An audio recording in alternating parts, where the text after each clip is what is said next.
It seems that every time a storm, a significant storm is coming, the folks on the news always offer the same bit of advice. That we go out and get some bottled water and make sure we have a flashlight with extra batteries. Now, I have to confess that I am pretty bad when it comes to preparing for these types of events. And it always works out the same. Because without fail, the power will go out, and I neither have nor maybe remember where my flashlight is. So I always end up stumbling about the house in the dark. And I'm convinced that there are gremlins that come and move the furniture in my room. Because I always manage to stub my toe, knock over a lamp, and I have to go about kind of doing the Spider-Man walk along the wall to get anywhere because I can't see. I thought of that and the importance of a flashlight. I have since the last storm purchased one. I have one now sitting right next to my bed. I really think that the image of a flashlight is for us maybe a better metaphor than what we hear in the gospel. Because for us, unless you're Amish, you're not using an oil lamp anymore. So it's an image that we're not familiar with. Certainly, the customs of the marriage celebration that Jesus is speaking about are foreign to us as well.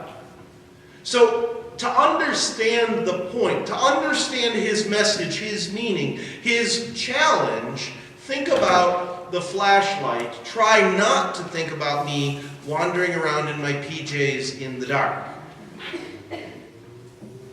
Where's your flashlight? Do you have one? Because if we're going to learn from the readings today, if we're going to get a hold of the virtue of wisdom, which is exactly the difference between these 5 young women who did not prepare their light, their lamp, they didn't act wisely, versus the other 5 who did act wisely. They had the light that they needed. Where is your wisdom? Where is your light? What is the light for you? Because we hear in the first reading this beautiful passage from the book of wisdom. Nowhere in the entire Old Testament is there such a beautiful and empowering image of such a lovely woman as we hear in this book of wisdom. The wisdom tradition of the Old Testament always spoke of a wisdom as this radiant, wonderful, dynamic, life-giving and life-affirming woman. We see in her all of the virtues of wisdom, but we also see in this passage the challenge of growing in a relationship with her. Because information is easy. Knowledge is a whole lot more easily acquired than ever before. Just this morning at brunch, one of the students pulled his cell phone out of his pocket. This still amazes me. He pulled his phone out of his pocket, he put it up to his face, and he asked his telephone a question. And a second later, a pre-programmed feminine voice came on and gave him the answer. Now, I'm just old enough to still be amazed at talking to your telephone and having it talk back to you. Can you imagine? There isn't any bit of information that is beyond our reach now. And yet, in a world with such easy information, I do believe wisdom is harder to find than it has ever been. Wisdom is something that we must dedicate ourselves to seek, to grasp, and to grow in love with. Wisdom is this beautiful, radiant, life-giving woman that we must dedicate ourselves to grow in friendship with. But there's only 2 places that I know to find wisdom.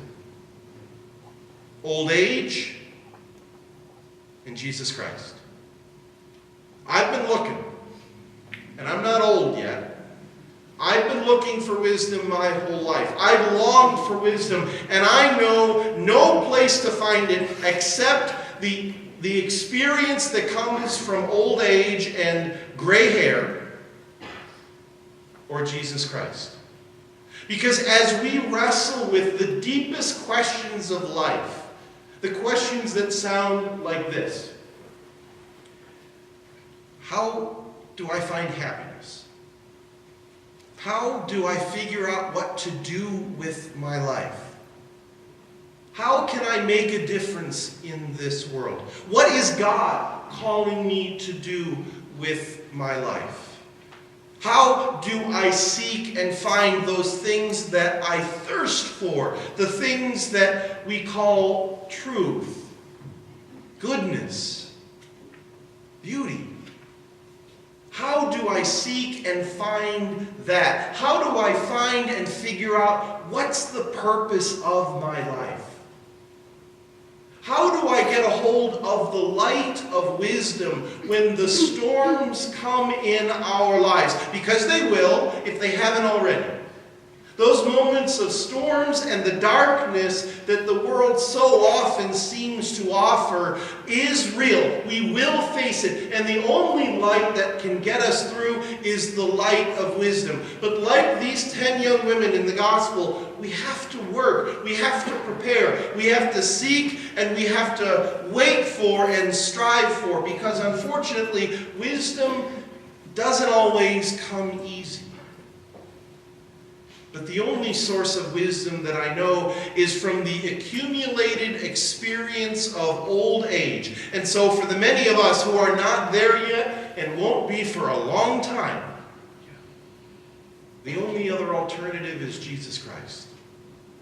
The only way to grow in wisdom is to seek what he has to teach, to hear what he offers, to receive the compassion and the message, the gospel and the good news that he offers. Because it's only through this message, it's only through waiting and working, being prepared, dedicating ourselves, receiving mercy when we need it, seeking truth when we long for it, and rejoicing in beauty when we find it. As we wrestle with wisdom, we grow more in love with this beautiful woman who bestows all good things upon us, this greatest gift of Jesus Christ.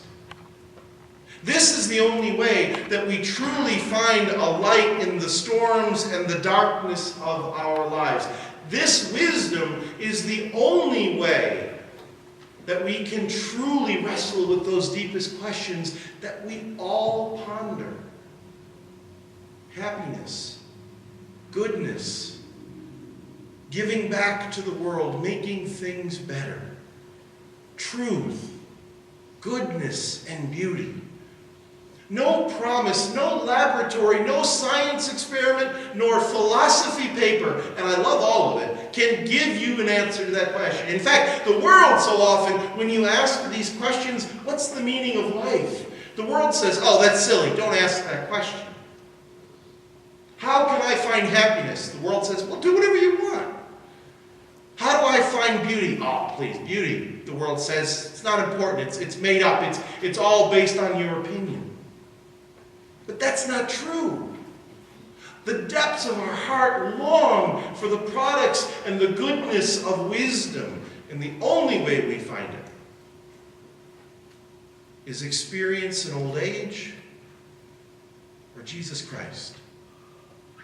As we listen to this gospel, as we wrestle with our lives, as we prepare very shortly for the celebration of Thanksgiving, the Christmas holidays that come, and all this wonderful joy that comes with this moment in our year, even though the weather outside is miserable. As we seek to live better, the only way to do that is wisdom. And for those of us who are not yet old,